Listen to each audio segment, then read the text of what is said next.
All right, I believe we're live for a ghetto version of Casual Friday, as I'm dog sitting and currently getting my finger chewed by a very adorable Shih Tzu, but nonetheless doesn't make things terribly easy when it comes to talking about the serious things that need talking about.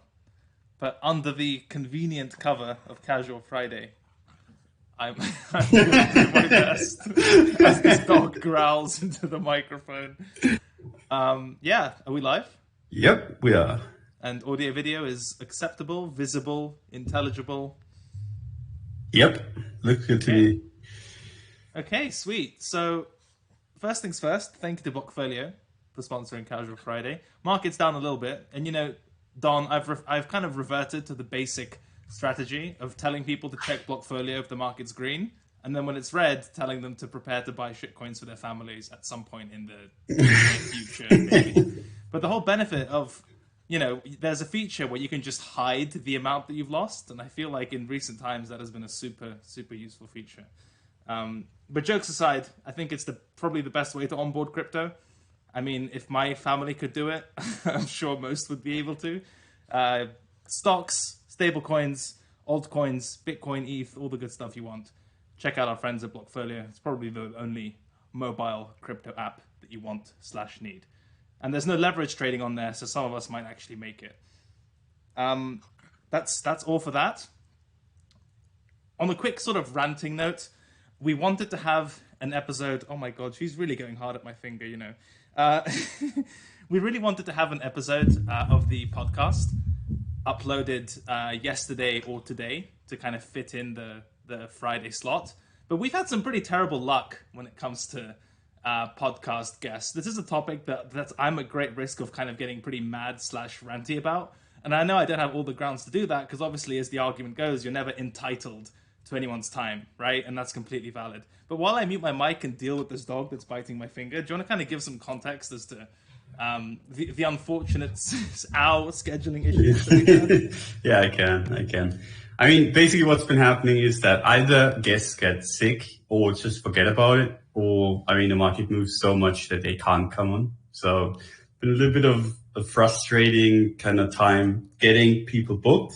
I mean, booking has been working fine. It's just actually getting people to show up has been a struggle.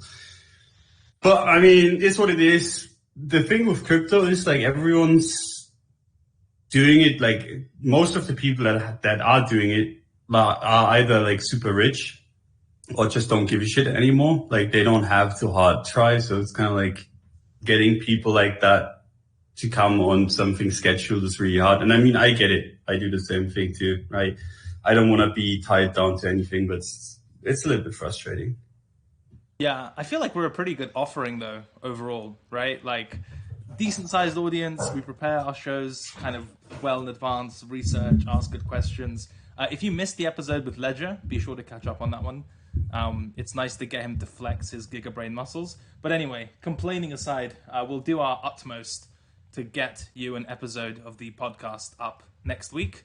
But yeah, I can count off the top of my head 3 guests that have more or less agreed. We just haven't been able to get them on the show, which is unfortunate. So I thought instead to occupy this Friday slot, not to waste it completely, we can do a quick market overview, or at least the stuff that maybe we're looking for.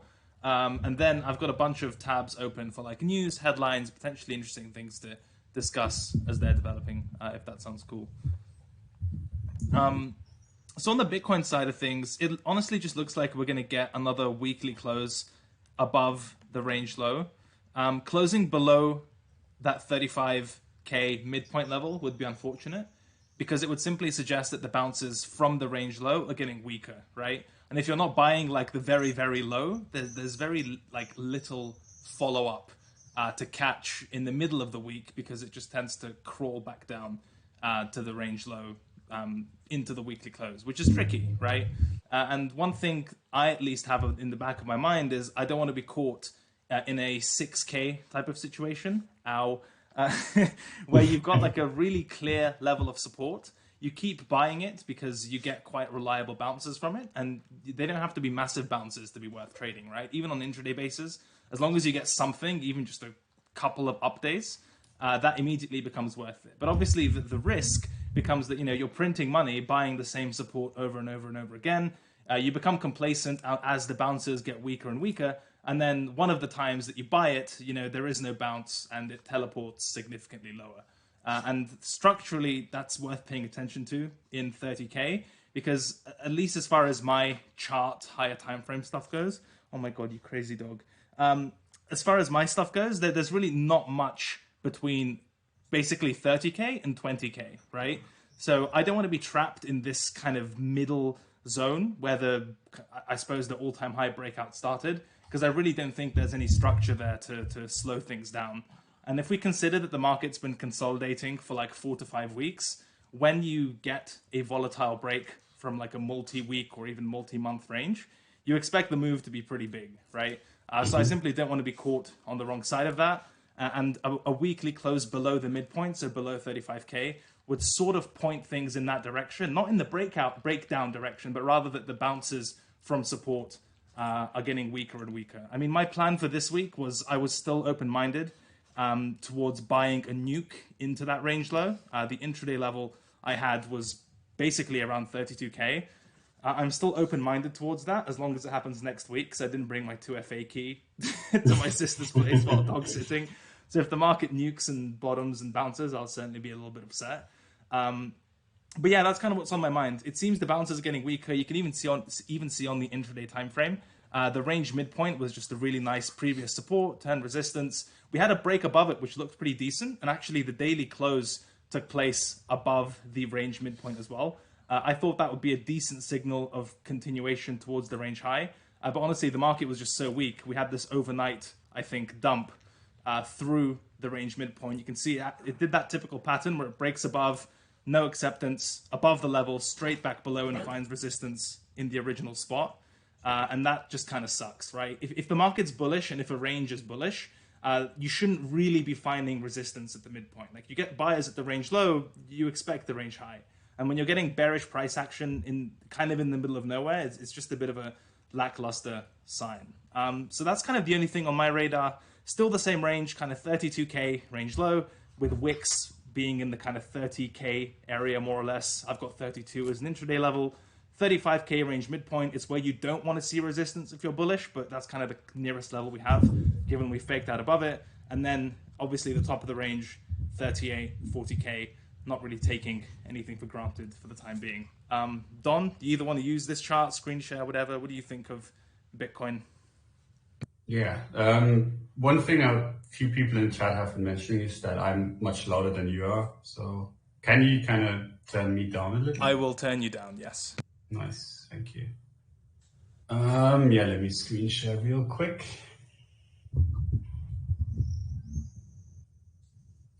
Sorry, taking a while.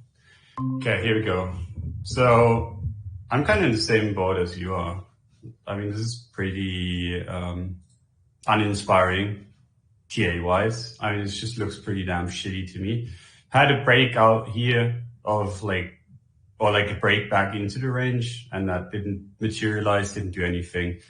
And now we're back at that kind of range low point, which is really fucking bad to be back at, I think. So, I mean, I don't want to be buying either. Like, this is support, and I mean, I could be buying. It's just like, I don't want to be bothering. Like, it's summer, it's good weather. The chart looks like garbage. Why would I be like buying anything that isn't heavily discounted? And to me, that is kind of like where we are right now. Like, we're not discounted. We're in the middle of the range, or like at the bottom of the range.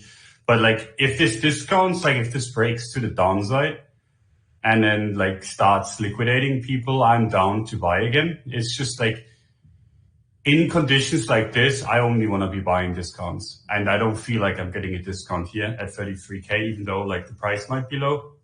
Like, everyone can be buying or selling here, right? No one has to kind of like take any forced trades, right? No one's forced to sell, no one's forced to buy. But that's what I want to be seeing. I want to be seeing people being forced to do something, because then they're uncomfortable and they're forced into shitty positions, and that's what I want to take advantage of. So for me, no trades. If anything, like trades much lower or maybe higher. Hey, is my audio back? Yeah, it is. Okay, sweet. Also, just this dog has had the most perfect behavior all day, and then literally 10 minutes before the stream, um, all day and breaks loose. I wanted to ask you from like a thought experiment point of view. One thing I tweeted earlier was that I feel like this is a point in the market where if it moons, it'll feel obvious in hindsight, and then you'll have a bunch of you didn't buy the dip, anon type of bullshit going on. But if it dooms, it'll almost be just as obvious, and people will be in disbelief that they were buying like the bearish flag, the bearish range, whatever, right? In your mind, do you see it anywhere near as balanced between bullish and bearish? Maybe B, the kind of more fun bit. If you had to come up with, I don't know, a devil's advocate or contrarian, whatever argument for what's the bullish case and what's the bearish case, what would that look like, right? Because for me, the bullish case is mostly technical. It would basically be, look, 30K is the only support we have before the prior all-time high. Prior all-time high is just like unrealistic / too far away / crypto would be dead, right? You've got a bunch of almost simultaneous black swan stuff that would need to happen. That Sailors mega underwater, Elon mega underwater, maybe even potentially would consider selling at that point.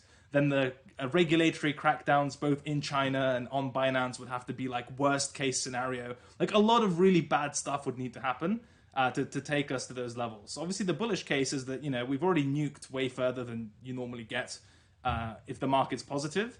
And you get a kind of range, reaccumulation. The bad news gradually gets absorbed and doesn't send us to new lows. And then eventually you creep up once the FUD is settled, right? That's kind of, I think, the most positive case you can make for Bitcoin. You could also add the fact that tech stocks and the S&P 500, they're all like up, making new all-time highs. Macro seems like risk on. And so Bitcoin performing like decently well wouldn't be completely out of the picture. That's my kind of devil's advocate or whatever maximum optimist bullish case. And the bearish one is like basically the opposite of that, right? That we've overextended past what is a reasonable bullish pullback in a market. Like it's normally 40%, and instead we dipped like 55, much further on Ethereum and altcoins. That's a bad sign. And then you basically take all the fundamental headwinds and you take them to their kind of logical conclusions or worst case scenarios. That, the China unwind isn't done. We're seeing renewed regulatory crackdowns with like some sort of multi-jurisdictional concurrent effort on Binance, which we're going to discuss when it comes to the news. And basically no new buyers at 30K, and it basically gets the 6K treatment until we find a new narrative or new buyers somewhere else. And for me, when both narratives, they don't necessarily need to be equal, but are like somewhat similarly plausible, I try to play defensively and, wait for something clear to emerge. Did that make any sense? What do you think of all this? Yeah, I mean, I agree. Is this any better, by the way? I've just connected a different... Jesus, no, it's not. This microphone's even worse. Oh, Jesus. sorry. Yeah, you're like, my Windows is on like 8 volumes. I'm not sure how much lower I can take it. Yeah, I don't know how, but this is like super loud. There, I'm on 2 volumes. Say something, maybe that's better. Okay, nah. I mean, it's nothing I can change. It's like something on your end, on your laptop. Okay. Yeah, I mean, the thing is, the bullish narrative, is kind of faulty in itself, in my opinion, right now, based on everything is going up. Bitcoin is doing really poorly, right? And we have the perfect backdrop for it. So until something changes, I don't really see the bullish narrative playing out. And, I mean, it could change, we could start breaking out and going to the upside, but until that happens, I mean, I'm just not sold on it. I think there's much higher chance that we've put in the top and then we're going to round out, maybe go to a complacency shoulder, maybe go lower and then form the complacency shoulder than anything else, right? I mean, it's been significant weakness after significant weakness. And, until that changes, I mean, I'm not going to change my kind of view on the market. And I think the most likely thing that we're kind of why we're trading like this and where we are headed is that we're in a bear market. And the bear market doesn't stop after a month or two, right? The bear market takes some time. Even if the cycles are faster, I think there's still going to be a year at least till we're starting to like significantly go up again or make new all-time highs. And that's why I'm like, I'm not going to be bothering too much with getting the perfect entry, because I think there's going to be a lot of entries to take, right? Because it's the same thing in a bull market, just in reverse, right? You're not going to get, you're gonna get a lot of long setups that you can take in a bull market, because I mean the market is going up, right? And if you want to be selling in a bull market, I mean you can, because it keeps on going higher, right? But you're gonna get fucked, and I think it's gonna be the same for this next move. Now I could be wrong, and I mean I'm gonna be wrong. I think if it's gonna trade into 50, 60s, but like anything, like everything added up makes little sense to me right now anyway. So that's kind of like my view on it. I'm not too excited about like buying. I'm not too excited about shorting, because it's crypto after all. And I mean, we've had a massive bull run into this. So I mean, starting to short seems like I'd much rather be buying, even more so given I've been selling this time around. Like usually I just kind of rotate and kind of short hedge and do all that kind of stuff. This time around I've just been selling spot, and given I don't have that much, I mean I'm more concentrated on buying in general. Doesn't mean. And you don't have that much because of all your liquidations trying to short on the way up, right? So I mean, that's obviously the reason. Yeah, when you're shorting 3K, dude, and then add all the way to the top. No, but like that's kind of like I don't know. It's for me, it depends on kind of your position, right? If you want to be getting the most Bitcoin that you can have, I mean, you're gonna have to kind of DCA into this thing. If you're gonna try to like get it as cheap as possible, I mean, you're gonna have to do a little bit more. And I think the bottom, like almost always, is gonna be by forced sellers, right? We've had that, even though like you don't have like massive wicks down here in the 3K area. We've had that before, like plenty of times, where it's like the market just gets way too overexcited and then corrects to the downside. And then, I mean, we could be right here, right? If you think about it, right? We could have already been like, this could be the breakout and we're going to go to like 24 and then start bouncing. But I still think that's going to take a while to play out. And then maybe we start heading up, right? So price wise, I think we could be close to the bottom. I have no idea. But timing wise, I think it's going to take much longer. Makes sense. I don't know. I think we need some sort of either re-articulation or a new narrative entirely, because the corporations and companies and whatever, the institutional buying. Oh, give me a sec. Can you turn your microphone up? My microphone up? Yeah, yours up, mine down. Because people keep complaining. And I can try. Okay, I'm up. I'm not sure if I can make you any lower though. Okay, so I was going to say, do you think at this point we need a new narrative or come on, calm down, or a reformulation of the narrative? Because the institutions buying Bitcoin one, it kind of ended up being just Saylor and Elon Musk, and the others who were buying kind of on the way up were comfortably trading around it, right? And obviously if the market breaks any lower, then the narrative becomes even less credible, because then they're underwater and the appeal of that as a reserve strategy becomes strained for obvious reasons. And, you know, Sue said on his Uncommon Core podcast that like the approach that, for example, Saylor took is not an approach that most companies can actually afford to take. Because for him, it's not just like he's got his business and Bitcoin he's just holding as a reserve. MicroStrategy is literally like a Bitcoin holding vehicle, pseudo ETF, whatever. The narrative was super compelling on the way up, and there was this, I think, the market was pricing in an expectation that other people are just going to follow on to what Saylor's doing, and especially after Musk did it. But it never really materialized, I think, not to the extent that we thought. And looking at GBTC, you know, a lot of those arguments become quite clear that maybe the market was pricing in demand that wasn't there. Do you think we need a new narrative? Like, have we played all our cards with the we're going to sell our bags to Wall Street type of approach? Yeah, I mean, it's a shitty narrative to begin with, I think. I mean, the thing is, that narrative did a lot of work in the end, right? I mean, we went from 3.5K, right? That was kind of the low of 3.6. to all the way to 65.5, right? I mean, that's a huge move. And people are like, oh, but I mean, we're only up like X amount from the all-time high. But the thing is, like, the bigger this market gets, like what you see like typically during like market up moves, right? You get like the first big move up and then you start like going sideways and you go up again. But the relative moves in general should be getting smaller the bigger this gets, right? Because if it doesn't, it's just gonna like encompass the entire, like everything. And that's not how, like, even if you think Bitcoin's gonna overtake the world, that's just not like how it's gonna play out, right? You're not gonna see like 10,000% and then another 10,000% rally and then another 10,000%. Like obviously every all-time high breakout from here on out is gonna be smaller than the one before it, right? So we've had a massive run, we're cooling down, and I think a good part of that run was because of that narrative, that institutional narrative, but I completely agree, like that didn't really play out. What the institutions did, and I mean, I know that a bunch bought basically, and a bunch of hedge funds, and a bunch of people basically got involved, but what they did is they bought this thing while it was breaking out, and then they sold it to people when they got like way overexcited.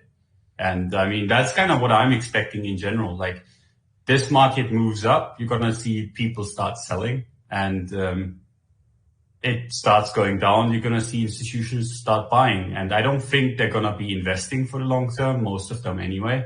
What they're going to do is trade this thing. And that means like it's going to get a little bit more difficult to trade it.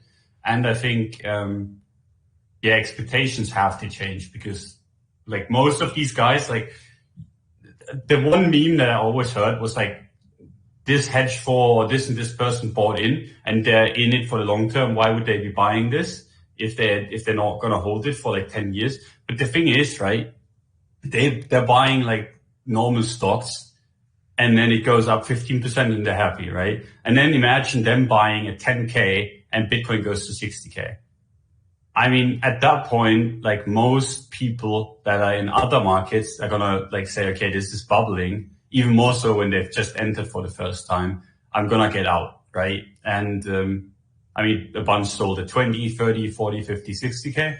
But I think that's why we kind of round out institutional wise, just because other players are in the market now. Like usually in Bitcoin's history, what we did was always something like this. Like that was how the tops looked. Now we've had a head and shoulders. And I think that's because like distribution just took much longer this time around. And that's because I think institutions are selling to retail again. But yeah, I think that narrative has to go, like that, like they're in it for the long-term narrative, because I mean, you're not going to do yourself any favors. Like you're not going to be like, if you're FOMO buying because like a hedge fund board, I mean, I think you're just doing yourself like a disservice. You should be buying this if you're bullish on it. And if like for the long term, and if you're starting to trade it, I mean, buy those spikes maybe, like when you see someone big come in the market, you buy it and then you run it up and then you start selling into it the moment it starts like calming down, because they're not going to hold forever, at least not at this point. The fact that they got in the first place is huge, in my opinion.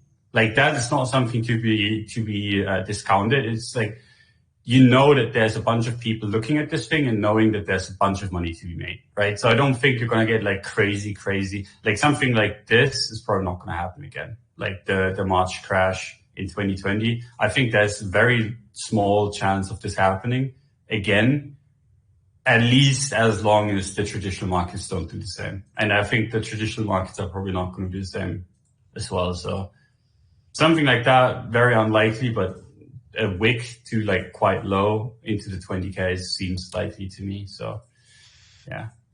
But I mean, there's other narratives to take advantage of, right? Like? I mean, this is just like, it's a new emerging market. You have a bunch of countries starting to adopt this thing. You have, in general, the comparison to gold, because gold kind of sucks in my eyes in comparison to Bitcoin.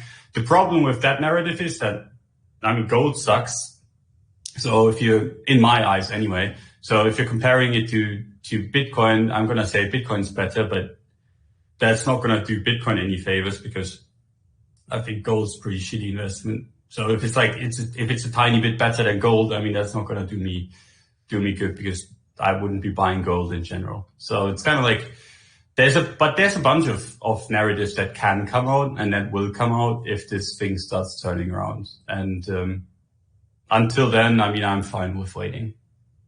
But I mean, 100% there's going to be a weird narrative or another, like just coming around at the next bottom or like into the next run up. Always the case. Yeah, it's internet money, right? That's kind of the point I tweeted a couple of weeks ago and said on the show as well, that by virtue of being internet money, it's so flexible in terms of adopting and adapting to narratives. It won't be super tricky to find the next one. Yeah. The only other comment I'll have before we jump to the news on the traditional market side of things, like if this is what Bitcoin looks like when markets are generally positive or risk on, I kind of hope the traditional markets stay strong, because if they start to look like shit and that weakness drags us down, that probably won't look very pretty. So I think your best case scenario is traditional markets stay risk on.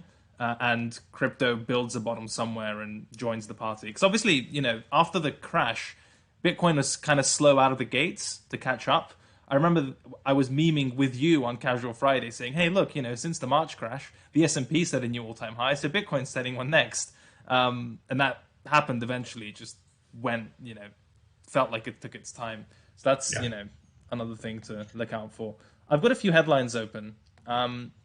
The first one are kind of back-to-back, both from the block. The first one is that the Thai SEC files a criminal complaint against Binance over unregistered operations, which is, criminal complaint. I was quite surprised to read that, although I don't know exactly know how the Thai legal system works. And even as, the article even notes here, it seems to be one of the most significant ones because as this is not just a warning, but a criminal complaint. And that's the Thai SEC. So it's a pretty big deal, right? Or at least it feels like it. Obviously not a big deal in terms of, I don't think Thailand's one of Binance's biggest markets. But as this article notes, the SEC's announcement comes at a time when Binance and its affiliates are under scrutiny or have received warnings from global regulators. And then it lists off all the countries that have come out so far. So US, UK, Japan, Cayman Islands, Singapore. It seems to be this, this isn't like a conspiracy theory claim, but it does seem to be coordinated to some extent, at least timing-wise. Otherwise, it's a crazy coincidence that Binance is the biggest cryptocurrency exchange, very unambiguously so.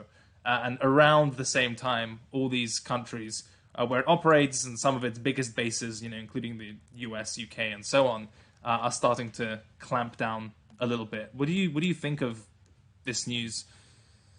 I mean, in general, I'm not surprised because, if you've been kind of keeping on top of the China news that's been coming out, right, they're kind of moving against exchanges in their own right. So I think that's just going to be a global thing now where a bunch of exchanges start getting like in trouble for what they've done. And let's be real, right? Most of these exchanges that we're talking about have done some shady things in the past, right?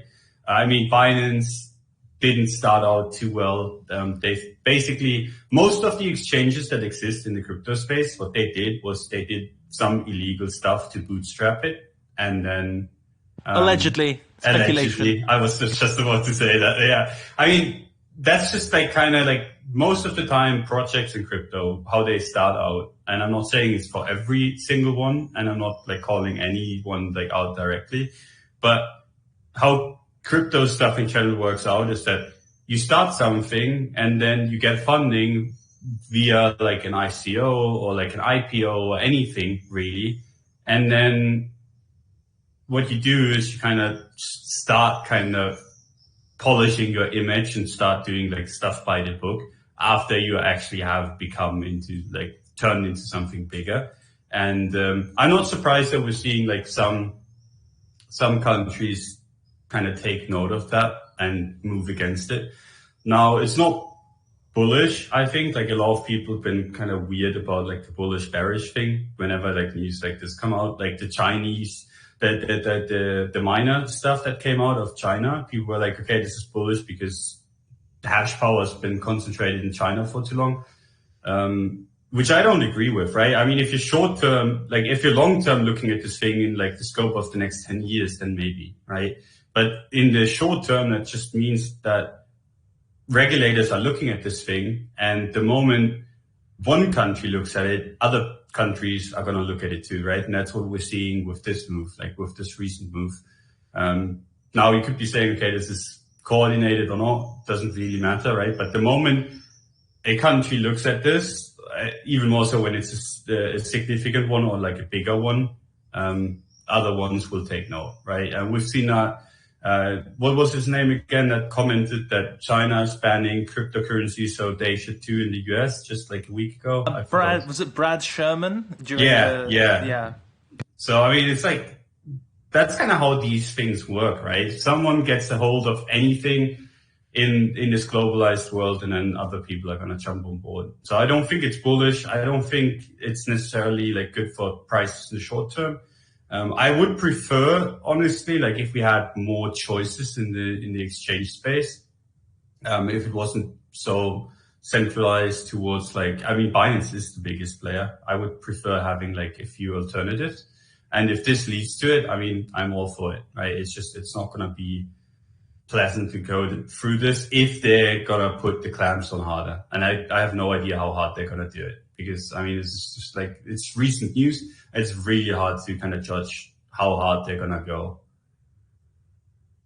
So it seems like, I mean, KYC is pretty widespread now for any meaningful amount of trading or withdrawals. You know, it seems like that hurdle has been crossed, but maybe that's not enough. Further clampdown on leverage seems like a fairly low-hanging fruit from a regulatory point of view, and at least in the UK, and I imagine in most jurisdictions which mirror the UK to some extent, is that anything when you talk about leverage, futures, whatever, those more sophisticated financial products, there are lots of incentives to regulate them because they're easy to regulate, and also like there's this disconnect where the products are relatively sophisticated and then everyone like loses money on them, right?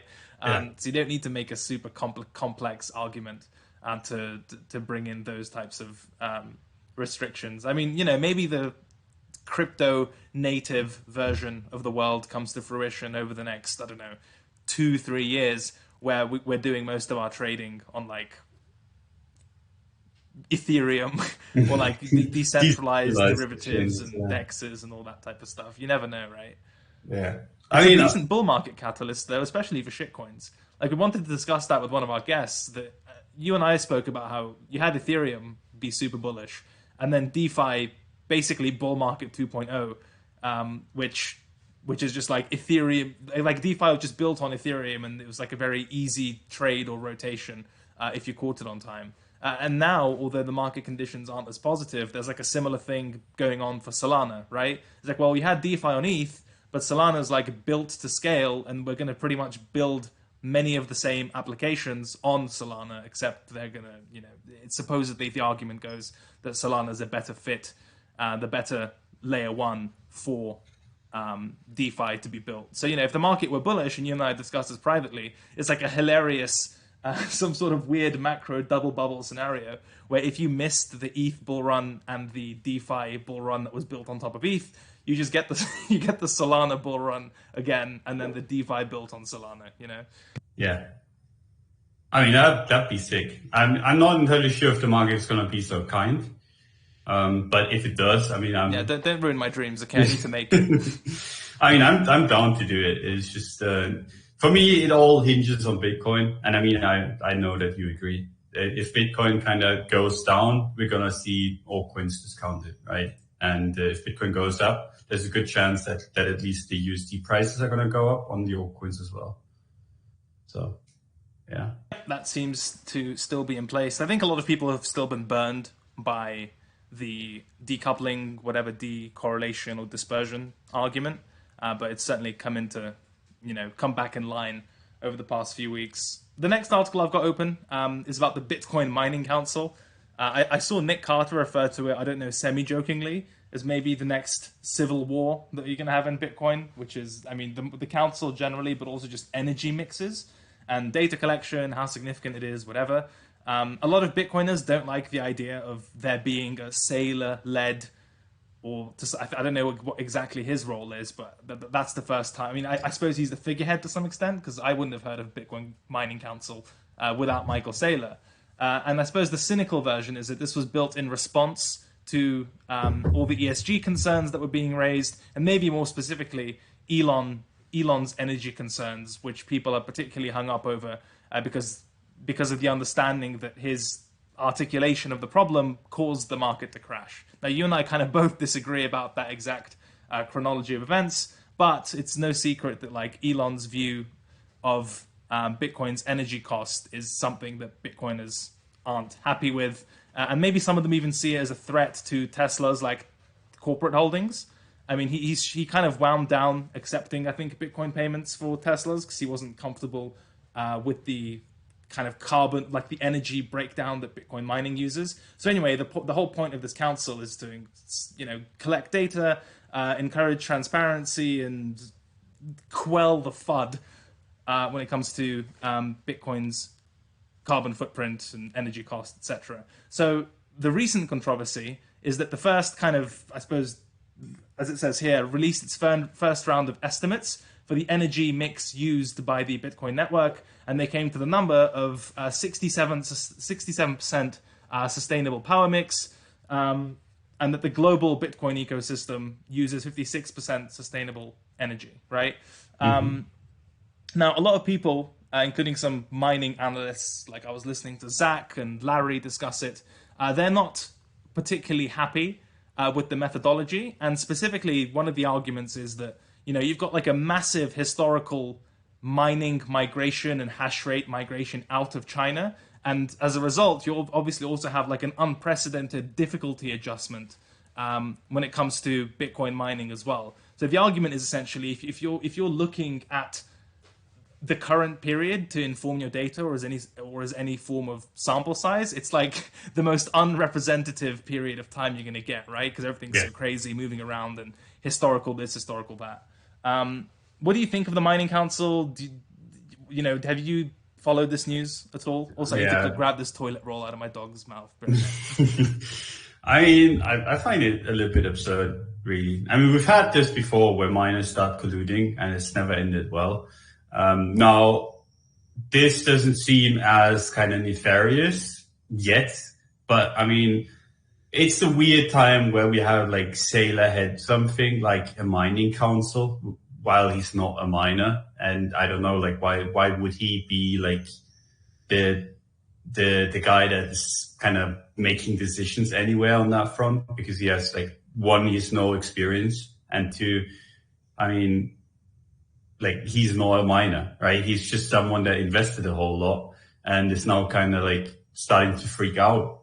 What kind of, it comes across to me anyway as that, like, he's starting to freak out, trying to make his bags pump. I mean, makes sense, right? If you've invested your entire company into this thing, I mean, you want to see it go up. And if you can kind of push the narrative in a way that you wanted to, or that looks good, I mean, you're going to do it. But I don't like it. I'd much rather just have the market pick up organically. Like all this trying to make it look good and trying to make it like sound as good as possible is just not my cup of tea. Like, I'd much rather like just realists be in charge, or like no one in charge in the market in general, just kind of handling this entire thing on its own, right? But guess we're not getting that. I don't think we're going to get rid of Saylor. So, I mean, it's just here to stay. And we're going to have to deal with like a sort of like quote unquote leader in the Bitcoin space anyway, being Saylor, which, I mean, I don't like the guy personally, not a big fan. I like that he's bought a lot because that made price go up, but the way he's been doing it and the way he's been talking is not kind of to my liking. Yeah, not the biggest fan with regards to like how clean this is. I mean, really, really tough to kind of call because I haven't seen the study, but given it's kind of conducted by people that want to make it look really good, I wouldn't be surprised if it's overstated. But that can change, right? It's not like crypto has to like use coal and like in general just dirty energy. It's not there yet, right? And you don't have to try to sell it as like this clean thing when it's not, because that's just in general like what I've been seeing is basically people try to make stuff seem a way that makes it look good, but people obviously notice that that's not true, and then it just all sounds like a cult to people, right? And obviously so, right? You don't want to be listening. Have the ugly truth or the less pretty truth. Yeah, it's like yeah. It's not even like it's an ugly truth. It's just the truth, right? It's not like we're burning children over this thing, right? It's this technology is new. It's kind of moving into the green direction, which is good, but it's not there yet. And then if you have to kind of start saying, okay, this is green, while it's not, people that are realists are going to look at it and be like, okay, these guys are all delusional, right? And that's going to make everyone look bad. And I think that's kind of like what's been happening. And that's kind of why I don't like that's my main reason why I don't like the way Saylor talks about this all, because he's just like way overstating everything. And that might sound good to the people that are already into it, but everyone that is looking from the outside is just going to be like, okay, these people are crazy. And I mean, for good reason too. Like if I had like back when I got into crypto, or like was interested into crypto like the first time, back when I was trading at 2 digits, right? That would have definitely made me look the other way, right? Be like, okay, I don't want to be involved in this. It's just crazy. Because it's not effective to me to kind of get fake news, to kind of use a modern term, thrown at me. I'd much rather have like worse stuff, but at least the truth, in my opinion anyway. So yeah, it's a pretty good way to look at it. There are also, I'm sure we'll hear more about the validity or lack thereof when it comes to the methodology. In the blog article, it says that in addition to the fact that responses themselves are voluntary, which is already a huge problem, right? Because obviously, if your if your energy sources aren't as clean, or there's some divergence between your goals or where you're at now, or if you don't have like a competitive setup, you might be less incentivized to actually answer, right? But it says the survey includes no definitions of sustainable electricity, nor is there any oversight involved in the self-reported figures. And so voluntary responses from self-selecting members also make it difficult to build statistically valid conclusions. I mean, yeah. I mean, the thing is, it's just like the first study or report. So I kind of agree with you. If you want to be an optimist, I think things are moving in the right direction. And maybe the methodology over time will become more rigid, and we'll get to a place where the Bitcoin Mining Council data becomes quite respectable, or even the standard, because I know everyone's been using that Cambridge Center study when it comes to Bitcoin's carbon footprint or energy cost. But yeah, I don't know. I sort of agree with your point about having Saylor at the head. But what else is he going to do? Certainly not look at the price chart, right? So I don't know. I think this could be good. I understand why Bitcoiners don't like the fact that it's called itself a council. It comes across as this like, I don't know, entrenched bureaucracy, whatever. But maybe some good will come of it. I just wouldn't read too much into it for the time being, or at the very least wait until the China hash rate migration kind of chills out. We see where the chips fall, and get some firmer conclusions from that point. Yeah, I think something that I agree with you on is that I think it's way overblown both directions, right? Like the bulls are like, oh, this is great. And the bears are like, okay, this is just like someone trying to centralize this thing. I think like both of those are untrue. It's like a nothing burger. It's just like to everyone that's like in this for the decentralization, it's going to sound bad. And for everyone that's just a fanboy anyway, it's going to sound good because someone takes care of things. In the end, it's like they're not going to do any damage, really. And they're not going to do any good, probably, either. It's just like a bunch of dudes sitting together trying to feel more important than they are. So. That's one way to look at it. Yeah, I understand that. But hey, more data, I'm never going to complain about more, even if the methodology isn't great. It's nice that it's at least on the radar, right? People recognize that the energy expenditure, carbon footprint narrative is important, and we're doing something about it. I don't mind that. The fact that it's early days and it's a bit rugged, I think I can live with that as long as it goes in the right direction. Another interesting one, again from the block. This is actually about Block Tower. You remember their acquisition recently of, where is it? So this article is titled, After Acquisition, Block Tower Looks to Capitalize on Wall Street's Hunt for Yield. You and I discussed this privately, right? They recently acquired Gamma Point in a $35 million deal, and Gamma Point specializes in so-called, I don't know why they say so-called market-neutral strategies, but whatever, in market-neutral strategies, and has been now fully integrated into Block Tower, right? And it's the same argument, or much of the same talking point that we heard throughout the bull market, that you can get a lot of relatively low-risk, decent yield in crypto, especially compared to traditional markets. And that's where a lot of the institutional interest was coming from. You'll recall when we spoke to Dan from CMS, he said that when crypto people talk to TradFi people, and this is near the peak or like mid-bull market, he was actually telling people to maybe don't talk about the exact yields you can get in crypto because it makes it sound like a Ponzi, right?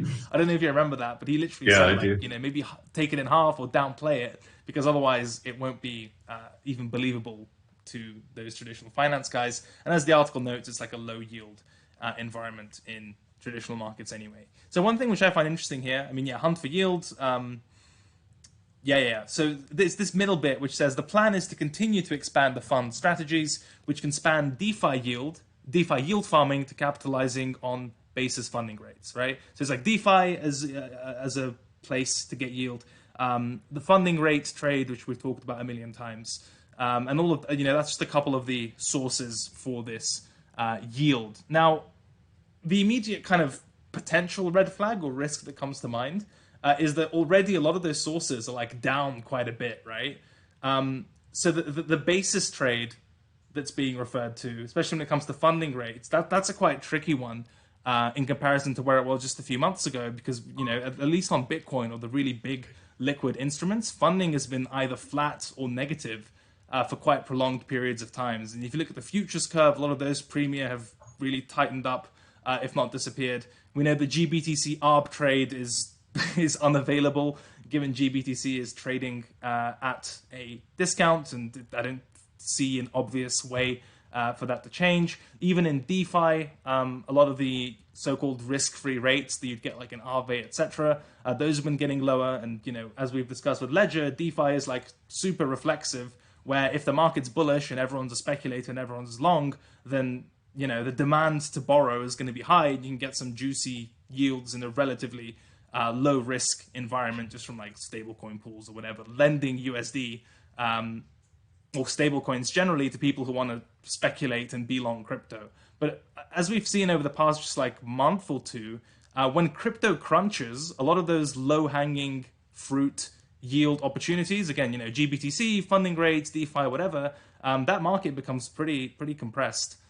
Do you kind of share my view on that? That, you know, the whole argument of you can get really, I mean, maybe still in comparison to traditional markets, it's fine. But generally speaking, a lot of you can get super low risk and decent yield opportunities in crypto, those are pretty contingent or dependent on a bull market. And as soon as things don't look so rosy, a lot of those opportunities become way more competitive, or if not disappear completely. That's my view, at least. Yeah, I 100% agree. Like how this works, right, is that in bull markets, you can take non-directional risk. So as long as you're in this market, no matter if you're kind of only trying to maximize USD, you're not even trying to take any risk. You're just like chilling, kind of giving people your money to long with or short with or whatever. Then you're going to make money in these kind of opportunities, right? But the moment the market turns into a bear market or like turns sideways, what's going to happen instead is that you're going to have to take risk for these opportunities, right? So, for example, right now you could be taking risk by longing Bitcoin and getting yield that way if you wanted to, because you're getting paid for it. And I'm not saying like that's the only way where you can kind of make yield in a market that's going down, but like there's going to be limited options. And totally agree with you there. In general, like the market goes up, no matter where you are in the market, even if you're someone that is completely avoiding risk, you're going to make money. And when the market is going down, then that's going to be a different story. So I think like a lot of people are like, okay, if we're going to head into bear market, I'm just going to be like farming all the time, because then I can just be in stables and farm with stables or whatever. Those opportunities are going to be gone the moment that this market turns sour. So yeah, agreed. I've got an interesting website open. I don't know if you can see it yet. ftxpremiums.com. And it basically tracks a lot of the average annualized funding rates broken down into different intervals for a bunch of the instruments that are available on FTX, as an example, right? And also goes over what some of those trades may look like. But generally speaking, if the market's bullish and we take just the standard, whatever, perpetual swap or future for a coin, it'll normally be trading above the spot basket or the index price. So that means funding is positive, and sometimes, you know, the greater that difference between the index and the future, if the future is trading at a significant premium to the index, then funding is positive, which means short holders get paid. And obviously, the bigger that difference, the more skewed the funding is, the larger those payments. So for an or that rate. So as an example, when it comes to delta neutral strategies, you buy a certain amount of spot and you sell an equivalent amount for the future. And as a result, because you're short the future and funding is positive, sometimes very favorably so, you don't have directional risk as long as nothing crazy happens to the future, it doesn't get backwardated, whatever, depending on your strategy. But generally speaking, like the basic trade is you buy spot, you sell the future, and you collect funding. You don't have directional risk, and you're just basically arbitraging those funding rates. And you have the same on a larger scale, the GBTC trade, although through slightly more complicated mechanisms.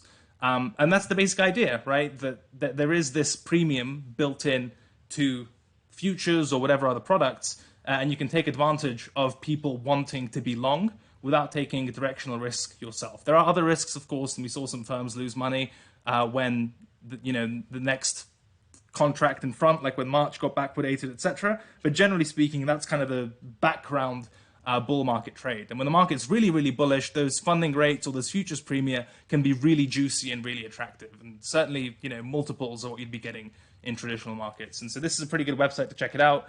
FTX Premiums kind of get a historical overview, and it kind of runs you through what some of those trades look like. And that's sort of the argument we're making. If the market looks like shit or speculators are wiped out, suddenly that opportunity becomes very narrow, if not completely unavailable, if there's no premium and if the outlook is gloomy. Did I butcher any of that? No, that's entirely right. I mean, this entire market basically when it moves strongly into the upside, so much money gets into it that you basically give the free money, right? No matter what you do. But for some reason, like when it's trading to the downside, it manages to take all your money if you're not careful, because everyone gets kind of used to like this free money getting thrown at them, and everyone thinks they're a genius now.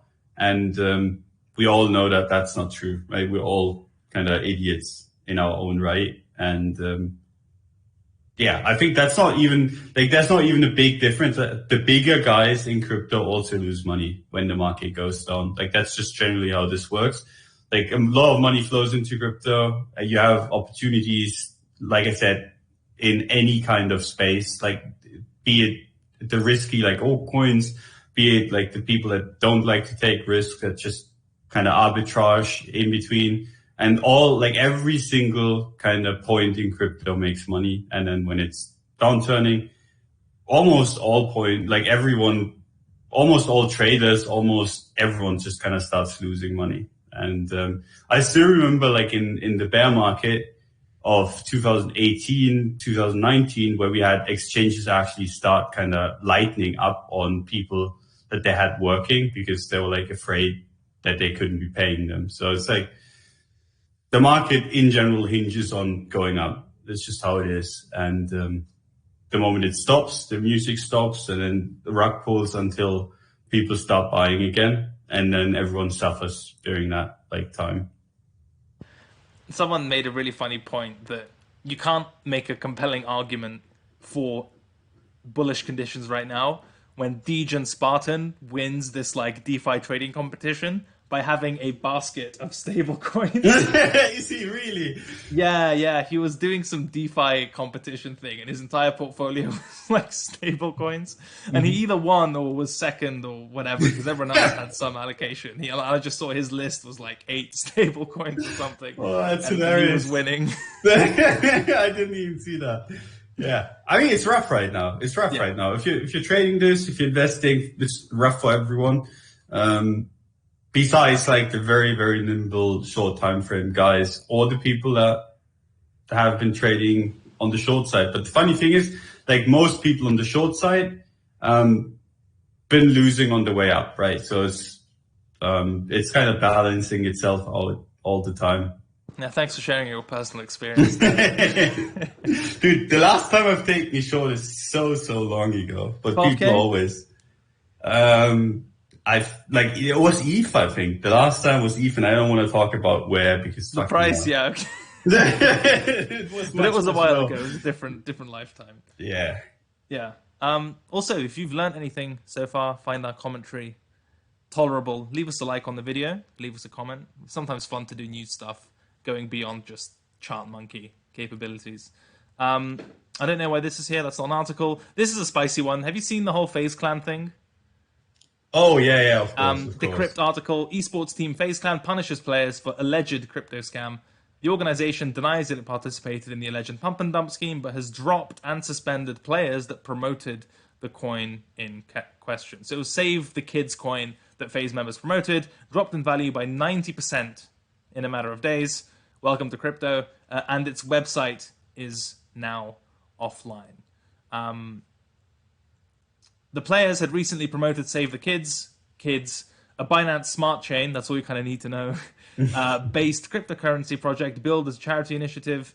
The coin's website, I'm just reading off the thing here, but unsurprisingly, it's this, do you have you followed this story closely? Do you want to give us a summary without me reading off the website?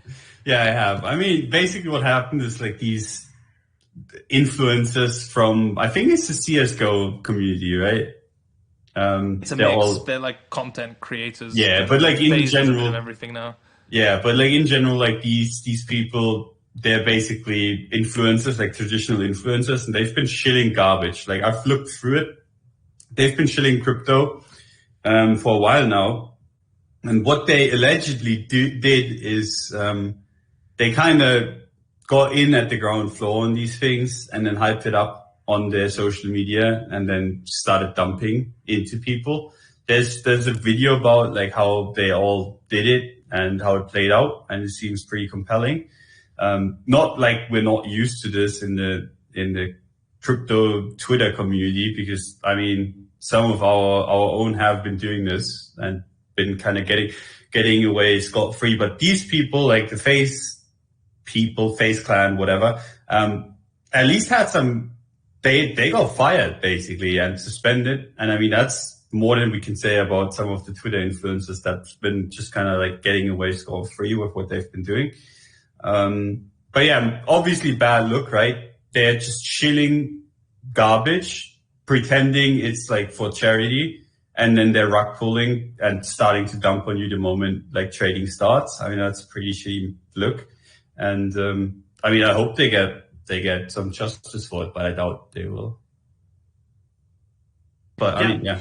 Same old. I think it leaves a particularly sour taste that the whole premise was that like it's supposedly a charity coin to like help children and stuff. Yeah, it's fucked up. Like if you're gonna pump and dump on me, at least have the decency to like look me in the eye while you screw me, and do it with some shitcoin or like a pre-sale or something. Have the decency to spit on me if you're gonna humiliate me. But not under the guise of like charity or kids this or that, whatever. Dude, Save the Kids coin. It's like the name is an obvious scam, right? I mean, it's just like you hear that everyone in crypto that's been around for a while knows it's a scam. But like the insane thing is that they kind of advertised it as an investor friendly coin because they have like an anti-whale thingy where a whale can only sell like a certain percentage of their coins at once, and then they have to wait a day to do it again. So like everyone it's like rug proof according to them, or was. But what they did is they advertised that as like a 1 day cooldown basically. And then they implemented it as a 1 minute cooldown. So you could just dump it all. And that's what like allegedly some of them did. I've seen the wallets, seems pretty clear cut to me. Them just dumping the moment they can. Like I said, I'm not terribly surprised because we've been seeing it all over Twitter. It just seems like the thing to do for influencers these days. Like people are just like, I'm going to grab this easy money, without thinking about like what happens to the people that buy into them. I can't understand it because there's easier ways to make money in crypto. There's opportunity everywhere, right? You don't have to scam people to do it, like to make money. And to like where's this con artistry kind of motivation coming from, right? Like it seems like almost everyone is just out there to scam right now. And I don't know. The way I was raised, I was told like that was a bad thing to do. But thing is, there's also like an echo chamber effect if you consider it, right? It's usually similar names in similar pre-sales, whatever ICO stuff, IDO, doing similar stuff, and I'm sure you find a way to justify it to yourself and come up with all the same counter arguments and what have you. I'm quite confident there's an echo chamber effect. One thing maybe we should discuss this off stream or whatever.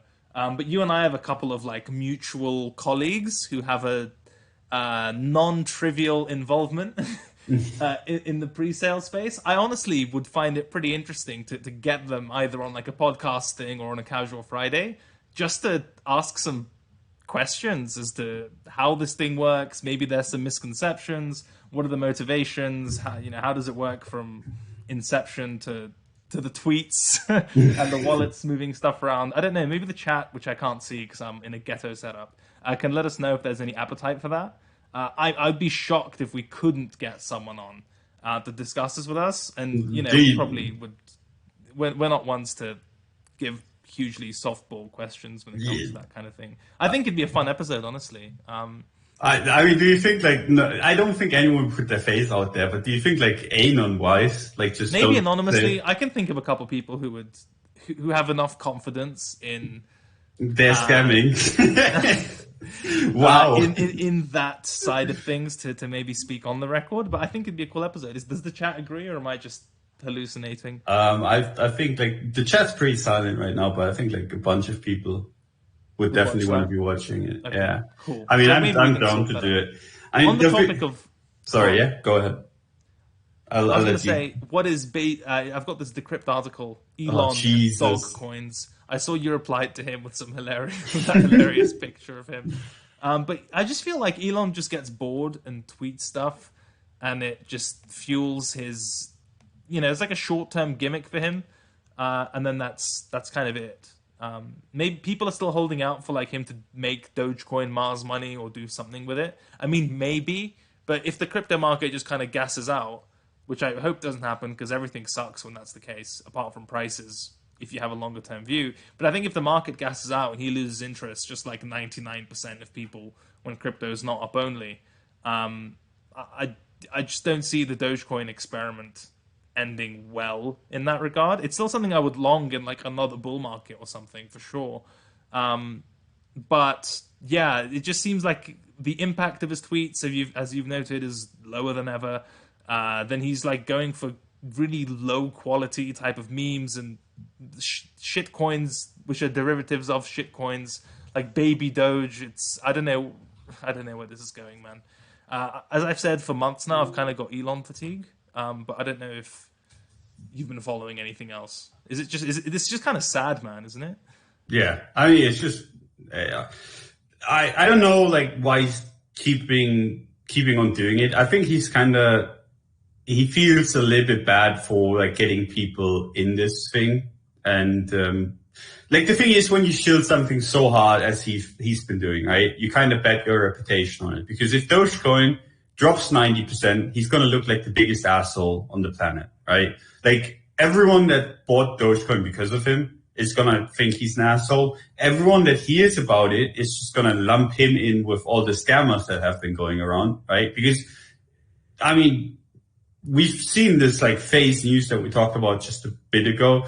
There's going to be more of that coming, right? The moment the market cools down, all the journalists are going to come down on this thing like scavengers, look where they can find the juiciest stories. If you think back to previous cycles, I mean, BitConnect got like media attention for years after it had already collapsed. I'm 100% certain that that's going to be the case again the next time we're heading down, because, I mean, then it's easy target, right? You don't want to be like all these journalists don't want to shit talk crypto while it's going up, because then you're embarrassing yourself with the 10x's, right? So it's and much you get dunked easier. on so bad. Like, Yeah. Yeah, it's like everyone's just gonna make fun of you because they're like, okay, haha, you should talk this and this, but it's up 100x, right? And they're gonna look like idiots. Now it's much easier to just wait for these things to implode. And I mean, we all know that a lot of these scams will implode, right? Like Shiba, for example, I think we are all, or like most of us are in agreement that that's not gonna end well for like long-term Shiba investors.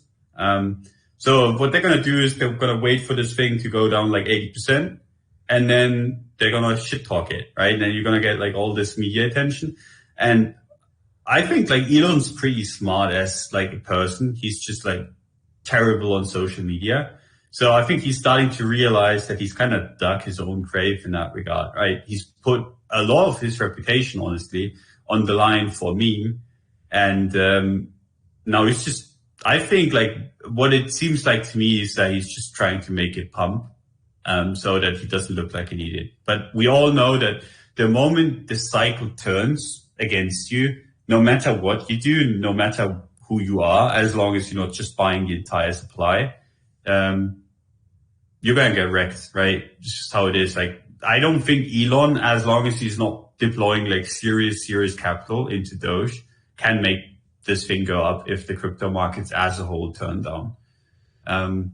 So yeah, he's in a shit position because I think Dogecoin's gonna dump and he's gonna look like an idiot, and he's just doubling and tripling and quadruple down, and people are gonna hate him for it after all is said and done. And people are not gonna really love him for it if it's going up either, right? Because if this goes up, like a bunch of people that listen to him are gonna be like, oh yeah, I made some more money based off of like his calls, but most people are just going to be like, yeah, he's just shit garbage, because I mean, it's Dogecoin, right? Everyone serious is going to see Dogecoin for what it is. It's a meme, and memes are going to do well when the markets are like overheated, but in the end, it's still a meme. is there a price level where you'd consider buying some Dogecoin? I don't think at this point, no. No. Like, I think my Dogecoin times are over. I don't like the new people that got into Doge. They would have to get completely purged out of the market, and I don't think that's going to happen in the next year or two. So for me, I don't really like, I'm not interested in buying this again. I love Dogecoin. I was like the biggest Dogecoin fan for the longest time. Dogecoin was actually one of my like first serious investments into the crypto space, because I was like, okay, Dogecoin is just a perfect meme, right? And I was like, Dogecoin is my meme. I think if crypto does well, Dogecoin is going to do well too. It was all the way back in 16-ish, down like way back, when I first started like seriously buying in, and that did well, right? But I'm not going to continue doing it, because back then what Dogecoin was about, right, was friendship and funny memes and helping people out and not really caring about price too much. And what it's now is just a bunch of people hanging on the, I don't know if I can say it the same way I've said it on Twitter. But basically they're hanging on every word Elon is saying, and Elon's just kind of joking around. And there's like, they don't really care as long as the price goes up. And I don't like that community. Back in the day, that wouldn't have happened, in my opinion, anyway. So I'm not going to get back in. There you go. Punk is dead type of vibe going on. Yeah, I get that. I think meme coins definitely agree. They're like bull market products. So I'm still open-minded to longing Doge if the market's positive and I get a setup. But I really think the golden era or golden pocket, if you will, for trading Dogecoin when it was like consecutively number one for volume across all exchanges. And that was like a period of like a week. It wasn't every day number one, but in that window, it was like literally inversely correlated to Bitcoin and ETH. And in terms of high time frame technicals, it was trading like incredibly well. And even low time frame technicals, it was like the coin to trade. So I'm happy to participate in those types of periods, but yeah, it's not in my investment stack. I honestly like how or what I would compare Dogecoin to from last cycle is basically Verge. I mean, funnily enough, Verge was called Dogecoin Dark back in the day. I think this is basically like the nearest analogy that you're gonna have, and same kind of people in it now, and honestly, like funnily enough, the same kind of situation played out on Verge this time, on Dogecoin this time around that I was in on Verge, because I was buying Verge at 50 sats back in December of 17. And if you look on the chart where that is, like I nailed it, right? And you would think, okay, I made a shitload of money on this, but I sold it at 100 because it was like, okay, I mean, this is a meme coin, this is garbage. And then it just mega rallied and bled it all out again. And it's like around that sat number now again. I mean, I've done the same with Dogecoin several times, right? Where I just played 2x or whatever and then sell it. Because someone in the chat's been saying like that I'm coping, but I don't think I am. I mean, I might, but Dogecoin's always been this coin for me where I buy it in like the 20 sat range and then try to sell it as close to 100 as I can.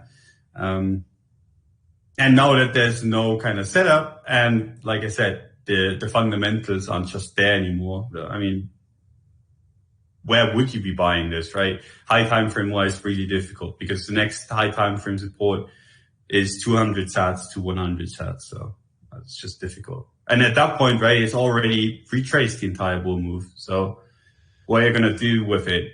Are you just going to be like, okay, it's going to double bubble from there? I don't know. I mean, how many Pornhub premium memberships can you buy with Dogecoin as opposed to Verge? And, talk about use cases. I think actually they added a lot of other cryptocurrencies, and I wouldn't be surprised if Doge is among them.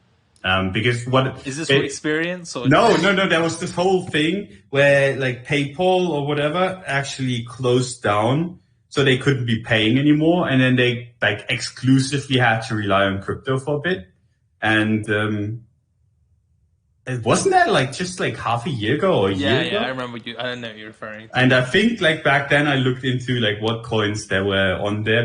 Yeah, just looking at accepted payment methods. Nothing to see here, folks. Yep. And I know that Verge was on there and a bunch of ours.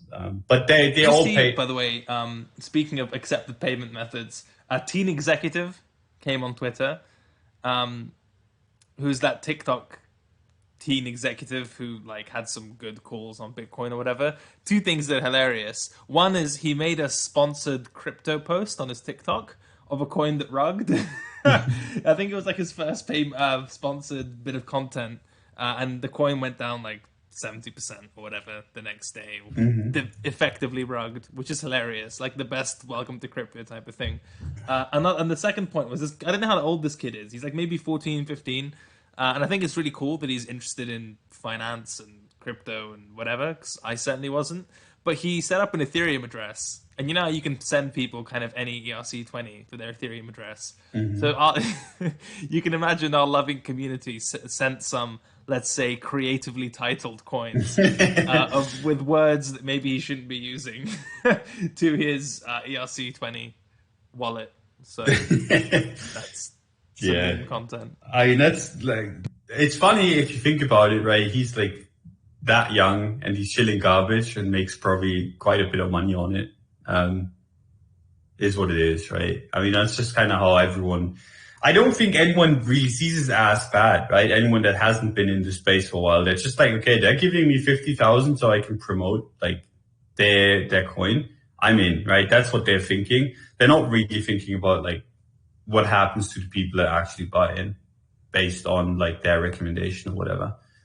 At least I hope they don't, because I mean, then would just be mega scummy. Yes.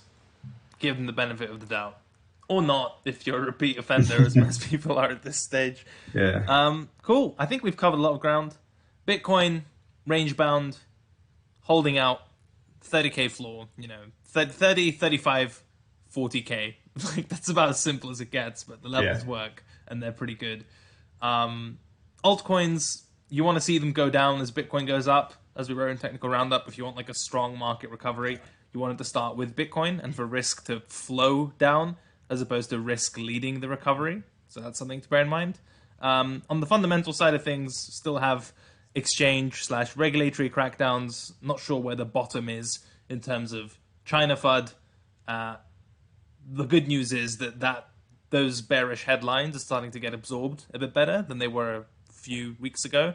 But either way, certainly some headwinds to contest with. Yeah. Weekly close coming up on Monday. You get a barrage of content. Don on Weekly Open, me on this channel, Tuesday newsletter. Certainly a lot of things to look forward to. Yeah, someone in the chat. No, give me a second. Sorry, because someone in the chat has been asking for like the last 15 minutes about like the Bitcoin like plan that we have. Oh, sure. You said you'd be buying 32, right? We've talked about this privately. Yes. If I get a setup, not blindly, but if I get a setup, yeah. So Craig's gonna be looking for a setup at 32. I'm probably just not gonna buy that support. I mean, if you look at like what I'm screen sharing, like I'm gonna be like selling. Not selling. I'm going to be buying. Freudian slip. Yeah, I'm going to be buying above 35.6. I think if we get back there, I think there's a good chance that we actually break out this time into like 40k. I'm not going to play it for any further than that, but that's good enough for me. And if we lose the support, I'm like looking at 20k, just trying to buy the dip. And I mean, that's just the only thing that I have. Doesn't mean we have to go straight there. Could just mean, bounce, do something like that. Sure. I'll kind of look at that the moment we get there. I hope that's kind of like a nice enough rundown for whoever's been asking this question, because I kind of felt bad because he's been spamming it. Yeah. On my side, you'll hear more from Monday, and I'm locked out of my trading accounts until Monday, so I hope nothing happens. My do or die, but not limit order type of level, which I think is greedy, and the last chance for support to hold is around 32k. Again, not a limit order basis. That's one of those where I'd actually watch it. As for setups higher, I'm open-minded towards taking the 35 plus trade, only because we've already faked out above it once. And generally in my system, it's quite rare that you get like a big double fake out at a high time frame level. This was like on an intraday basis, whereas this was a daily close above, which got sold. So if it gets back above 35, decent chance of continuation towards 38.40, although I suck at those setups. As for buying nukes, the level I care about is 32k, more or less. But that's on a rare, but in this case, I think, justifiable kind of observational basis. But you'll hear more from both of us when it comes to market plans on Monday. Anything else? No, I think that's cool. Plenty. Yeah, that's all from us. Thanks for hanging out. Make sure to like the video if you found anything useful. Thank you to Blockfolio for sponsoring Technical Roundup. Pretty much the only mobile trading app you need. No leverage, so you can actually survive in this market. Very quick KYC. Fiat, altcoins, big coins, all the coins. Go check them out before they partner with literally everyone in the world, including all your favorite brands. You could say that you had it before they were cool, get that cultural clout. But otherwise, thanks for your support. Have an awesome weekend, and we'll see you next week. Take care. Bye-bye.